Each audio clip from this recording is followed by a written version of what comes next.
Hello everyone and welcome back. Today we're taking a look at Hooray for Thomas, the first unofficial release of the 60th anniversary round of releases. We'll get a couple more as time goes by, but for now this is the first one. And also the first release of 2005. So, yeah, 2005 is a pretty big year for Thomas and Friends. It's going to be interesting to say the least, but let's get right into it here. So this was released onto VHS and DVD January 25th of 2005. Very early on in the year too, wow. It was also put out by Lionsgate in 2009 and then put out by Lionsgate again in 2013 on digital platforms. So let's get right into here. Before we start, I do have a slim case to look at just to get you guys excited. Don't know why, because it's not that exciting, but if somebody was interested, then there you go. Let's take a look at the release here, excuse me. I've been doing really bad with bloopers recently. I've had so many. Like, just recording this episode, I've had probably like 6 or 7. So we're keeping the consistency with blue releases. And I'll talk more about this when we get to the Brenner era especially. But Thomas releases really use blue to their advantage. I know Thomas is blue and all, and it makes it stand out, but it's kind of lazy. And this is, frankly, not a very appealing color. Like, this shade of blue is not very eye-catching. It's very dull, but you know what? Blue's my favorite color, so I'll let it slide, I guess. So right up there, we got Thomas and Friends. We also got some banners. That's pretty cool. You got Hooray for Thomas and Other Adventures right there. Thomas with the medallion on the side of him from Hooray for Thomas itself. That's a really cool little continuity thing they put there. And then that is a screenshot from Best Dressed Engine. Going to the side here, you got all your necessary stuff. I mean, this is not really going to change for a long time, so you don't really need to know what is all on here because you can just go back to the earlier episodes, but oh well. On the back here, we got Making Tracks to Great Destinations up there. Another screenshot from Best Dressed Engine, and another screenshot from Best Dressed Engine. I guess they really like that episode. It's fine, I guess, but wow, they really are milking it dry. I don't know. There is your little description there, and our little information hub. We have the character gallery, read-along story, not a sing-along story. Read-along story, The Great Race, sing-along song, The Red Balloon, 3 DVD games, counting celebration, paint party, and fun with shapes, and computer fun. We have web fun, that's basically the same thing, and 2 coloring sheets. That's the kind of personal touch that we need with releases nowadays. I don't really feel like you're getting bang for your buck when you buy DVDs nowadays. But especially with these older ones, you really get a lot of cool bonus features and such. Anyways, here we have our episodes. We have Hooray for Thomas, Edward's Brass Band, The Refreshment Lady Stand. Hey, that rhymes.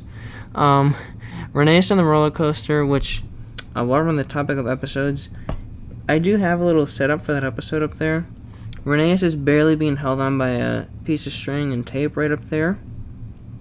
So if he falls down, I apologize. The piece of tape is very weak, so if he falls, I apologize. We have also the grand opening and Best Dressed Engine. There's all your stuff down there as well.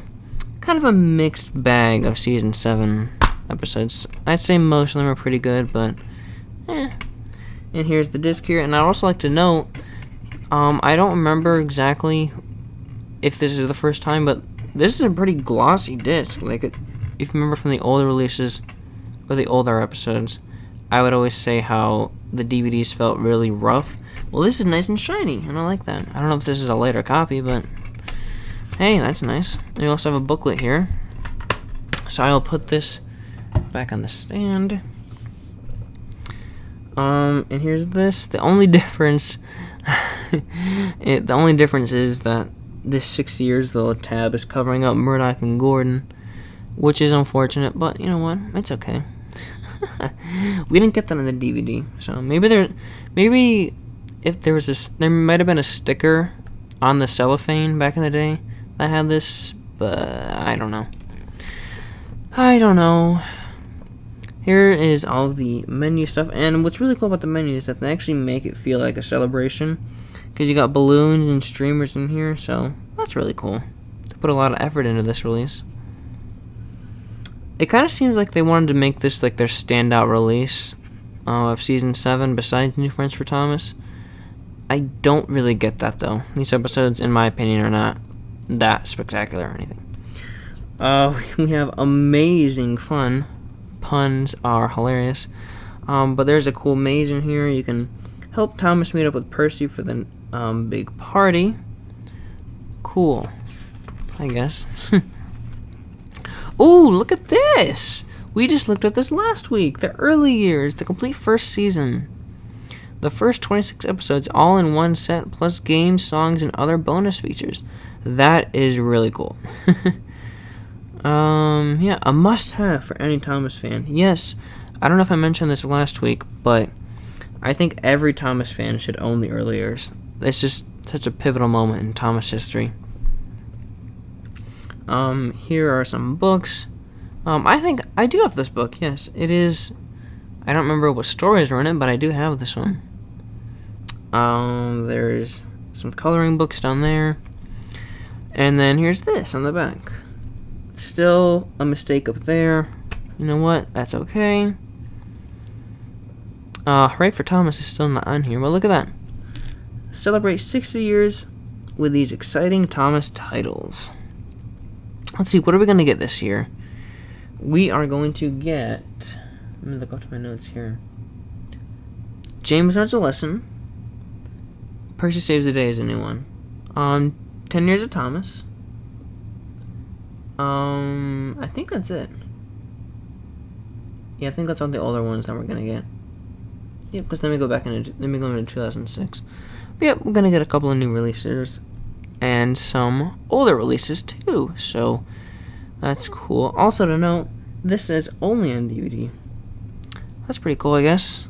And like I said earlier, we do have a slim case version to look at. This was actually the first version of Hooray for Thomas that I got. I got it, I'd say around July of 2019, I think? Yeah. This is one of the first titles I ever got when I got back into DVD collecting, like I've said before. I think this came from the same... It definitely did come from the same store as Best of Percy, but I got it on the same day as Best of Percy and Tale the Brave.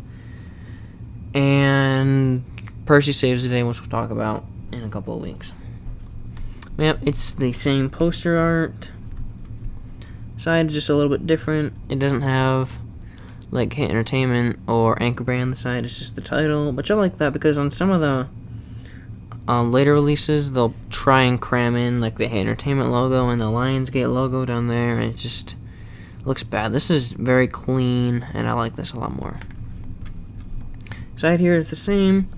It's not of a barcode because this was in a Wooden Train bonus pack. I don't know what engine came with this because I got this second hand. But yeah, it's exactly the same. And if we open it up, I wouldn't imagine this coming with a booklet because it looks like there's no space to store it.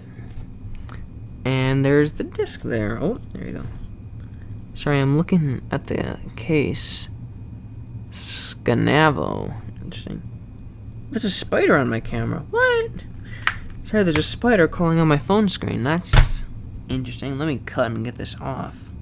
So this release is pretty standard. It's your standard like celebration release. They try to make it all festive, and it does pay off. You really feel like this is a big celebration going on. Let's talk about some of the episodes though. Hooray for Thomas is actually a very good episode. It's kind of ironic how it's the first episode on this release and it's the last episode of the classic series and of season 7 by default. So it's kind of interesting that they put this as the first episode, but you know what? That's okay. Edward's Brass Band, I don't remember that one a whole lot, but I would assume that it's okay because it features Edward, and I love Edward. The Refreshment Lady Stand, it's interesting, I guess. I love the dynamic with Peter, Sam, and the Refreshment Lady. That is a really cool callback. Rheneas and the Roller Coaster is probably the worst episode on here. It's pretty stupid. And I would also like to add, this is the first time that we're going to hear Michael Brandon with Robert Hartshorn's music on a classic series release. So it's a bit grating at times, and Michael Brandon's voice for Rheneas is awful. But yeah, and it's also kind of a lazy episode too. They don't really make a lot of they don't make hills, they just tilt the camera. But yeah, it's interesting, I guess. You can't really go wrong with David Mitton though, even though he was kind of lazy sometimes. Hardly ever though. The grand opening, I don't really remember that episode, so I really couldn't tell you, but I know it features Scarloey and Sir Topham Hatt in a hot air balloon. And then Best Dressed Engine is the episode that they really exploited all out on this release. It's a good story. It's kind of funny too. It's like, I have to stop! You can't stop, you're the Express! I don't know, I just thought that was really funny. And then the banner just flies onto Gordon's face. Yeah, so overall, it's not a bad release. I'd say about half of the release is pretty good. I'm not a huge fan of the narrow gauge engines after Season 5. Season 6, they're okay. Some of the episodes are kind of bad, though. By Season 7, wow. Especially with Percy Saves the Day, the old bridge. Oh, it's going to get terrible. But anyways, that's really all for this release here. Thank you guys for watching. I kind of rambled and didn't really know what to say a whole lot on this, but that's just me as a person, so. Oh well, I mean, this is a pretty standard release. We don't really need to do a lot of episode changing, and I'm not really going to take the time to reorder the episodes, because if we did that, then Hooray for Thomas would be at the end, and we'd have to call this, like, Edward's Brass Band and Other Adventures, and I don't really want to do that. So I think Hooray for Thomas and Other Adventures is fine, and all the episodes on here really do fit the theme of a celebration. Anyways, that's going to be it for me. Thank you guys again so much for watching, and I will see you next week with Thomas's Sodor Celebration. Yay, more Season 8. I'm so excited. Maybe I am excited. There might be some good episodes in there. We'll have to see what happens.